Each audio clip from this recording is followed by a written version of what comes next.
Bonjour à tous. Dans cette vidéo, nous allons expliquer un petit peu sur la leçon équilibre d'un corps solide soumis à trois forces non parallèles. Alors, voici un exemple d'un corps solide qui est en équilibre sous l'action de trois forces non parallèles. C'est un alpiniste, c'est un homme, c'est celui qui monte les montagnes. Alors, il est soumis à trois forces. La première force, c'est le poids P. Il est appliqué toujours au centre d'énergie ou bien au centre de gravité G. La deuxième force, c'est la réaction R appliquée au point B. C'est le point de contact entre le pied de l'homme et le plan de montagne. La troisième force, c'est la tension du corde. Il est appliqué au point A. C'est le point de contact entre la main de l'homme et la corde. Alors, dans cette leçon, on a généralement deux questions à poser, c'est-à-dire deux choses à connaître.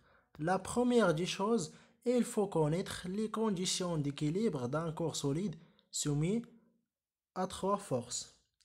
Alors nous avons vu dans notre cœur qu'on a généralement deux conditions d'équilibre.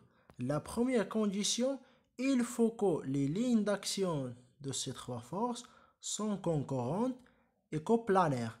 Ça veut dire quoi concurrentes? Ça veut dire que les lignes d'action de ces trois forces se coupent en un seul point. Et ça veut dire quoi coplanaire? Ça veut dire que les lignes d'action de ces trois forces se trouvent dans le même plan. La deuxième condition, il faut que la ligne polygone est fermée. Alors, la relation mathématique qui traduit cette phrase, c'est la somme vectorielle de ces trois forces est nulle. La deuxième des choses qu'il faut connaître, alors il faut connaître comment utiliser ces conditions d'équilibre ci-dessus pour déterminer les intensités de quelques forces et aussi les valeurs d'autres grandeurs. Par exemple, le coefficient de frottement K et l'angle de frottement Φ. Alors généralement, on peut utiliser deux méthodes. La première méthode, c'est la méthode géométrique. Ça veut dire la construction de la ligne polygone. Et à partir de la ligne polygone, on peut déterminer les intensités des forces et aussi les valeurs de ces grandeurs. La deuxième méthode, c'est la méthode analytique. Ça veut dire la projection de ces trois forces sur un repère orthonormé constitué de deux axes. Le premier axe, c'est l'axe des abscisses X. Le deuxième axe, c'est l'axe des ordonnées Y. Alors, puisque la plupart d'entre vous avaient des difficultés sur la projection d'une force dans un repère, donc je vais concentrer dans cette vidéo sur la projection des forces. Alors, on va voir comment projeter une force perpendiculaire à un axe d'un repère, comment projeter une force parallèle à un axe et finalement comment projeter une force oblique. Ça veut dire quoi la force oblique? C'est la force inclinée par un angle alpha, par exemple, par rapport à l'axe du repère. Premièrement, la force perpendiculaire à un axe.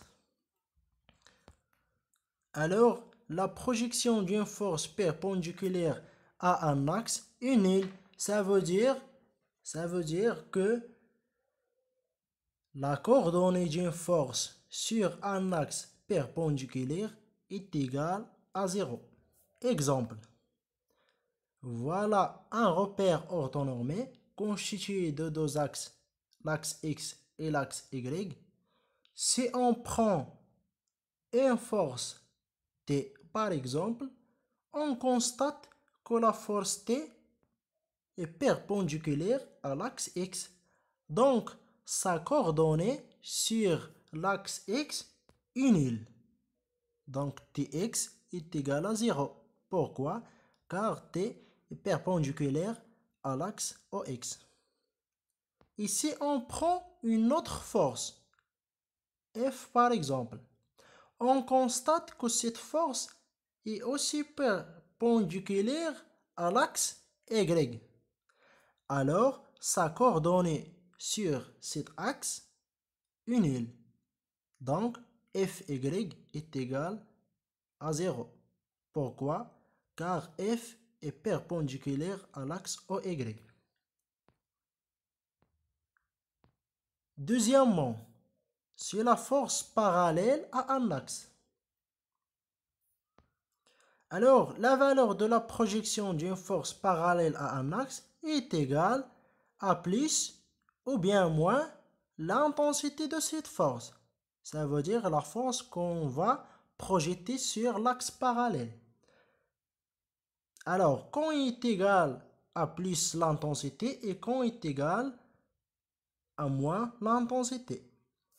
Alors, la coordonnée d'une force sur un axe parallèle est égale à plus l'intensité lorsque la force et l'axe parallèle à celui-ci ont le même sens.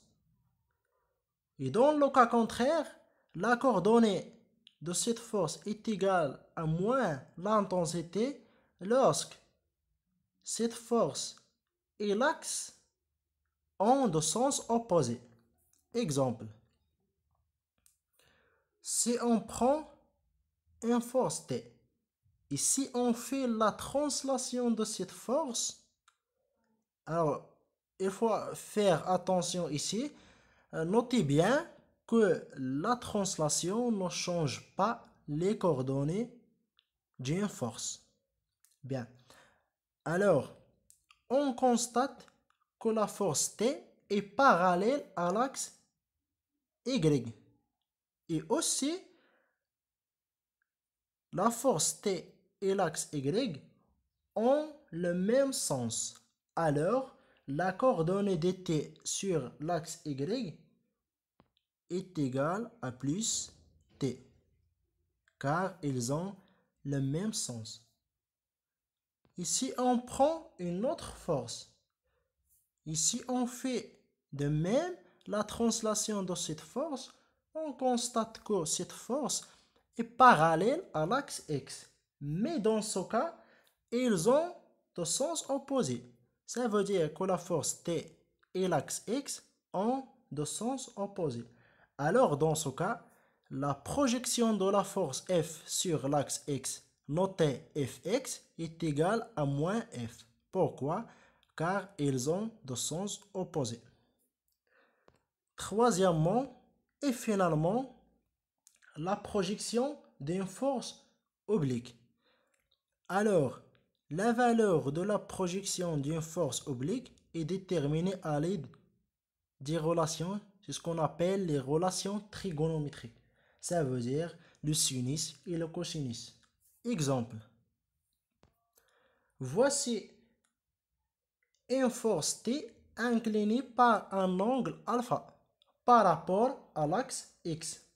Alors, la projection de la force T sur l'axe X, notée Tx, va nous donner la coordonnée Tx.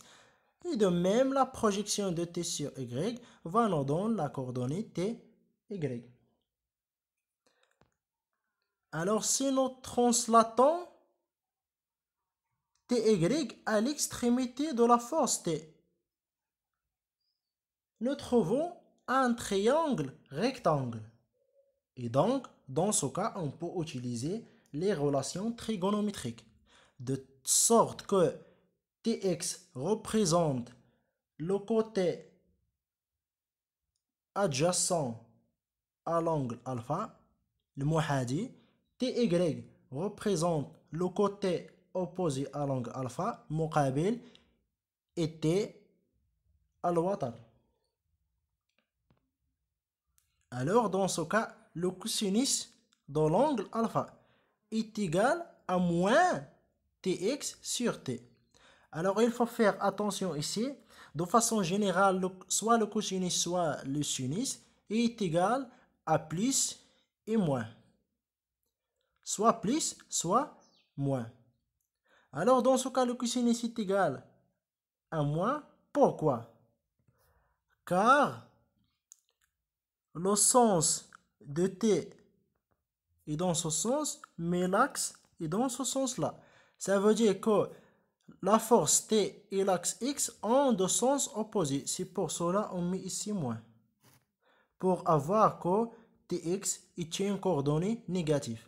Alors, à partir de cette relation du cosinus, on peut déterminer Tx. Dans ce cas, Tx est égal à moins T fois cosinus alpha. Et pour le sinus, dans ce cas est égal à plus Ty sur T. Et pourquoi on met ici plus? Car le sens de T est dans ce sens et le sens de Y est dans ce sens. Alors, la force T et l'axe Y ont le même sens. C'est pour cela la coordonnée de T sur l'axe Y, notre Ty est positif. On met ici plus. Alors, à partir de la relation du sinus, on peut trouver l'expression de Ty. Dans ce cas, Ty égale à plus T fois sinus alpha. Alors, on va arrêter ici jusqu'à une nouvelle, bien la prochaine vidéo. Et merci.